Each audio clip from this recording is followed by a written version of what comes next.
এই এলাকার মুরব্বীরা যারা সামনে অনেকক্ষণ ধরে বসে আছেন, মা বোনেরা, যুবক ভাইরা, ছাত্র ভাইরা, এখানে পঙ্গু অবস্থায় অসহায় হুইল চেয়ারে যারা বসে আছেন, সাংবাদিক ভাইরা, সময় বেশি নিব না, আমি সংক্ষেপে কিছু কথা বলে আমার বক্তব্য শেষ করব। উপস্থিত সকলকে আমি আমার ব্যক্তিগত পক্ষ থেকে, বাংলাদেশ জাতীয়তাবাদী দল কেন্দ্রীয় নির্বাহী কমিটির পক্ষ থেকে, সর্বোপরি মা মাটি মানুষের নেত্রী, আমাদের প্রিয় নেত্রী দেশ নেত্রী বেগম খালেদা জিয়া, বিএনপির ভারপ্রাপ্ত চেয়ারম্যান দেশ নায়ক তারেক রহমানের পক্ষ থেকে জানাই সালাম এবং শুভেচ্ছা। আসসালামু আলাইকুম ওয়া রাহমাতুল্লাহ ওয়া বারাকাতুহু। প্রিয় আদালত পাড়ার মুরব্বীরা, মা বোনেরা, ভাইয়েরা, আজকে এই আদালত পাড়া টাঙ্গাইলের একটি ঐতিহ্যবাহী পাড়া। টাঙ্গাইল আগে 4টি পাড়াকে মানুষ চিনত: আকুর ঠাকুর পাড়া, দিগুলিয়া, থানা পাড়া আর আদালত পাড়া। এই আদালত পাড়ার সাথে আমাদের একটি ব্যক্তিগত সম্পর্ক আছে। আপনারা সবাই চিনেন মধু ভাই, তিনি মৃত্যুবরণ করেছেন। ওনার বাসায় আমার বড় ভাই সাবেক উপমন্ত্রী আব্দুল সালাম পিন্টু ছাত্র জীবনে ওনার বাসায় থেকে বড় হয়েছে। আমরা আকুর ঠাকুর পাড়ায় বড় হয়েছি, কিন্তু আদালত পাড়ায় ওই মধুবার কারণে আমাদের একটি মনে হতো যে আপন একটি এলাকা। সেই হিসাবে আদালত পাড়া, যেহেতু আমার ভাই এখান থেকে বড় হয়েছে, এর প্রতি আলাদা একটি আন্তরিকতা আমাদের কাজ করে সবসময় মনে মনে। তো সেই পাড়ার আজকে এই সবাই যারা উপস্থিত হয়েছেন, আমি এবং আমাকে এইখানে যারা আমন্ত্রণ জানিয়েছেন মত বিনিময় করার জন্য, সকলকে আন্তরিকভাবে ধন্যবাদ জানাচ্ছি। আমি বেশি কথা বলবো না, সকল বক্তাই বক্তৃতা দিয়েছেন।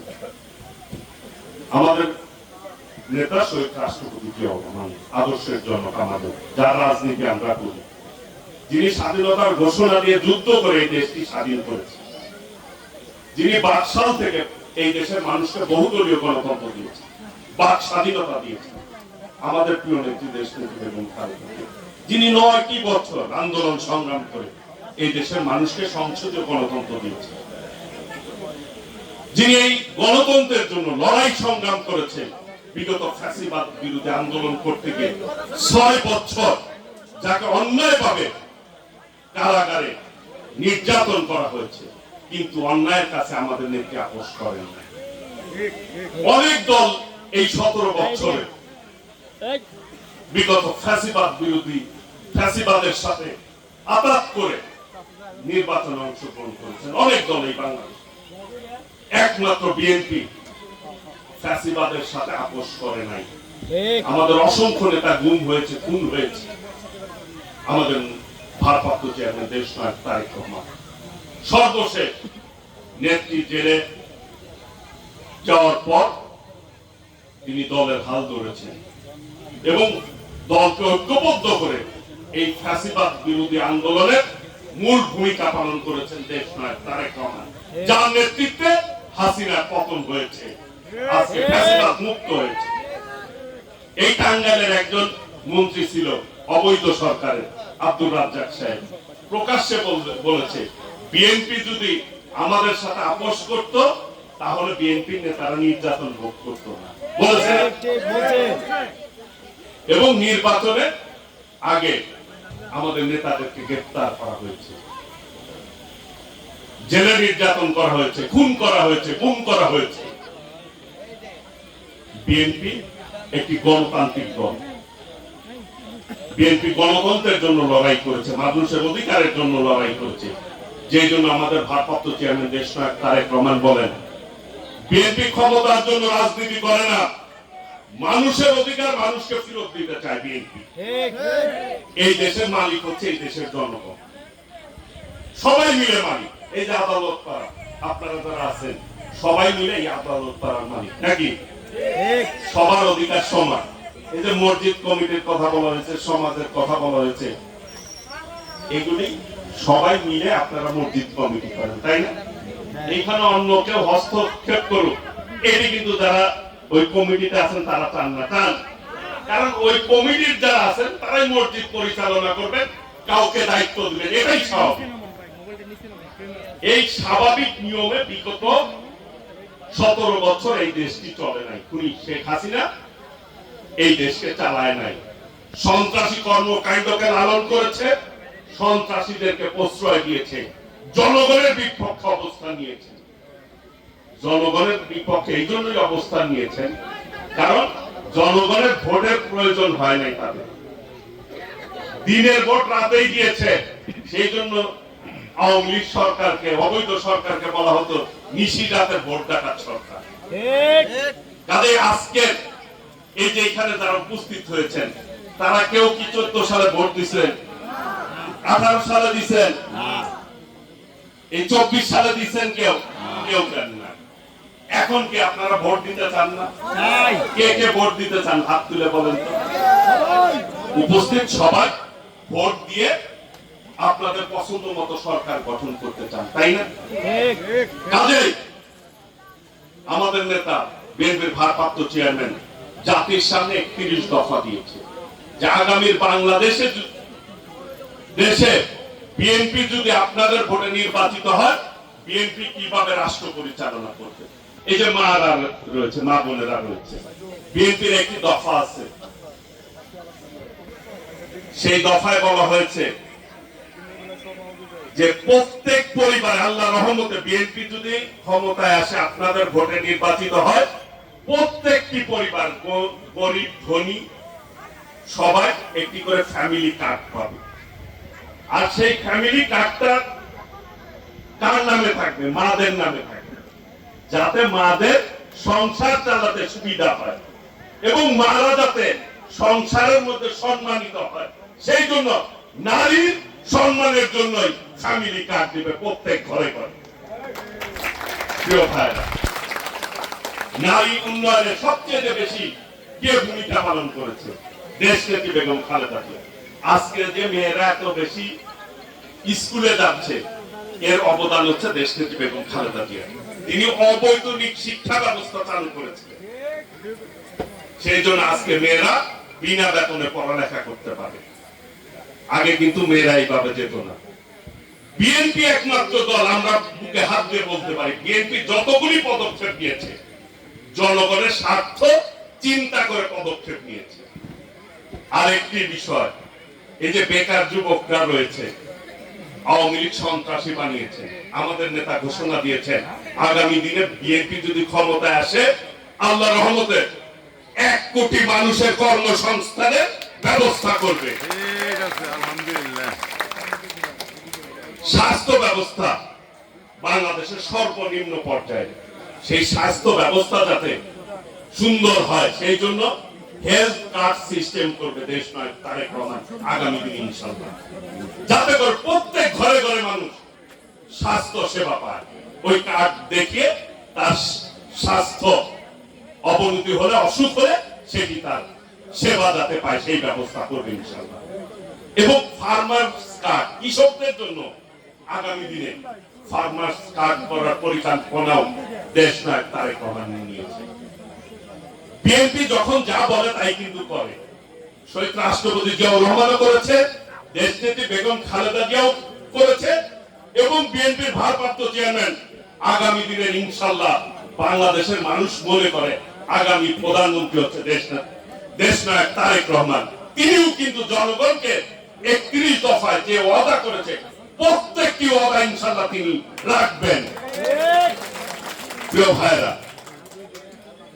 সেই জন্য আপনাদের সমর্থন আমাদের প্রয়োজন।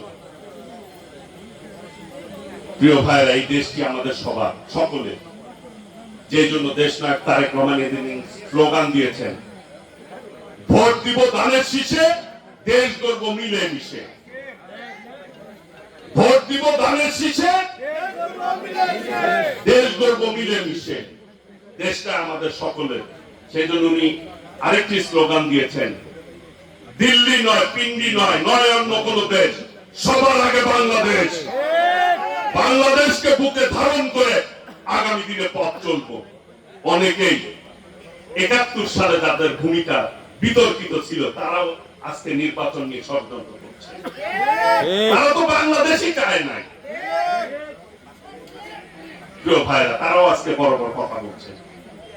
বাংলাদেশকে বুকে ধারণ করে পথ চলতে হবে। এই দেশকে আমাদের সকলে মিলে গড়ে তুলবো। আমাদের ভারপ্রাপ্ত চেয়ারম্যান একটি কথা বলেছে, নির্বাচনে জিতুক আর হারুক, সকলে মিলে জাতীয় সরকার গঠন করব। আমরা সকলকে সরকারে অন্তর্ভুক্ত করবে বিএনপি। বিএনপি একমাত্র উদার গণতান্ত্রিক দল। এ পর্যন্ত পৃথিবীর কোন রাষ্ট্রে কেউ বলছে 2 বারের বেশি প্রধানমন্ত্রী থাকতে চাই না? বলেন, এই উপমহাদেশে কেউ বলছে? একমাত্র আমাদের ভারপ্রাপ্ত চেয়ারম্যান দেশনায়ক তারেক রহমান বলেছে 2 বারের বেশি কেউ প্রধানমন্ত্রী থাকবে না, যাতে ক্ষমতার লোভ কারণ না ঢুকে যায় মানুষের উপরে। এই ক্ষমতা থাকার জন্য অত্যাচার নির্যাতন যাতে কেউ না হয়, আর যাতে বাংলাদেশে ওই ফ্যাসিবাদ স্বৈরাচারের আবির্ভাব না ঘটে। প্রিয় ভাইরা, দেশকে আমাদের সকলের, আমরাই এই দেশের নাগরিক। এই দেশ ভালো থাকলে আমরা ভালো থাকবো, আপনাদের প্রজন্ম ভালো থাকবে। সেই জন্য বলতে চাই, আগামী দিনে যদি আল্লাহ রহমতে আপনাদের ভোটে যদি বিএনপি নির্বাচিত হয়, টাঙ্গাইলে বিগত দিনে আপনারাই ভালো জানেন কিরকম সন্ত্রাসী হয়েছে বিভিন্ন বাহিনী। আমি কারো নাম বলতে চাই না। আওয়ামী লীগের কয়টা গ্রুপ ছিল এই টাঙ্গাইলে? সন্ত্রাসী বাহিনী কয়টা ছিল? 4-5টা ছিল। এবং তারা নিজেরা মারপিট করত, বিএনপি নেতা কর্মীদেরকেও হত্যা করেছে। দানিয়া ফারুক চেয়ারম্যানকে হত্যা করেছে, অসংখ্য নেতাকে পঙ্গু করেছে। যে সোহাগ হাত তার পঙ্গু অবস্থা, এটা কে করেছে? আওয়ামী লীগের সন্ত্রাসীরা করেছে। টাঙ্গাইলের অনেক ইয়াং পোলাপানের হাত নাই, পা নাই, তাদের সন্ত্রাসী কর্মকাণ্ডের কারণে। আর অহরহ চাঁদাবাজি করেছে, মিষ্টির উপরেও চাঁদাবাজি করেছে, টাঙ্গাইলের ঐতিহ্যবাহী শাড়ির উপরেও তারা চাঁদাবাজি করেছে। আমি একটি কথা বলতে চাই, অনেকে বলে ডিমের উপরেও নাকি চাঁদাবাজি করেছে। আমি একটি কথা বলতে চাই, আপনাদের প্রতিশ্রুতি দিতে চাই। আমি এইখানে অনেকে বক্তৃতায় বলছে, আমার দলের অনেকেই বক্তৃতায় বলছে, দয়া করে এখানে মুরব্বীরা আছে, আদালত পাড়ায় যাতে আর কোন সন্ত্রাসী তৈরি না হয় সেই ব্যাপারে মুরব্বীরা খোঁজ খবর রাখবে, তাদের সাথে আমি যোগাযোগ রাখবো ইনশাল্লাহ। সেই অনুযায়ী ব্যবস্থা নিব। আর কোন চাঁদাবাজি যাতে তৈরি না হয় সেই অনুযায়ী আমরা কাজ করবো ইনশাল্লাহ। আমরা টাঙ্গাইলকে নিরাপদ টাঙ্গাইল গড়ে তুলতে চাই। নির্বিঘ্নে নিরাপদে সবাই পথ চলবে, কেউ তার উপরে অন্যায় অভাবে অত্যাচার করবে না, সেইভাবে আমরা গড়ে তুলতে চাই। আল্লাহ রাব্বুল আলামিন যদি সেই তৌফিক দেন, আপনাদেরকে কথা দিচ্ছি সেই অনুযায়ী পথ চলবো। পাশাপাশি উন্নয়নের দিক দিয়ে আপনাদের রাস্তাঘাটের অবস্থা খুব খারাপ এবং পানির ব্যবস্থা নাই, ড্রেনেজ ব্যবস্থা নাই, আপনারা বিশুদ্ধ পানি পান না। সেই ব্যাপারে আমি ইনশাআল্লাহ পদক্ষেপ নিব, আপনাদের সহযোগিতা চাই। প্রিয় ভাইরা, সময় অনেক হয়েছে, এইখানে আর বেশি কথা বলবো না, এরপরে বলবো ইনশাআল্লাহ। আমি আপনাদের সহযোগিতা চাই। ইনশাআল্লাহ যদি সহযোগিতা পাই, সবাইকে নিয়ে ঐক্যবদ্ধভাবে ইনশাআল্লাহ এই টাঙ্গাইলের সর্বোচ্চ উন্নয়ন করব, যাতে করে মানুষ অন্য জেলা সেটি অনুকরণ করে, সেইভাবে কাজ করবে। সবাইকে ধন্যবাদ জানিয়ে, মোবারকবাদ জানিয়ে, মা বোনের অনেকক্ষণ ধরে অপেক্ষা করছেন, আপনাদেরকে আবারও মোবারকবাদ জানাচ্ছি, মুরব্বীদেরকে ধন্যবাদ জানাচ্ছি, মোবারকবাদ জানাচ্ছি। ইনশাআল্লাহ আবার কোন মিটিং এ ইনশাআল্লাহ দেখা হবে, কথা হবে। যে কোনো বিষয়ে আপনারা আমাকে স্মরণ করবেন, আমি আমার সাধ্য মতো আপনাদের পাশে থাকার চেষ্টা করব। সকলকে ধন্যবাদ জানিয়ে, মোবারকবাদ জানিয়ে আমি আমার বক্তব্য শেষ করছি। খোদা হাফেজ। বাংলাদেশ জিন্দাবাদ।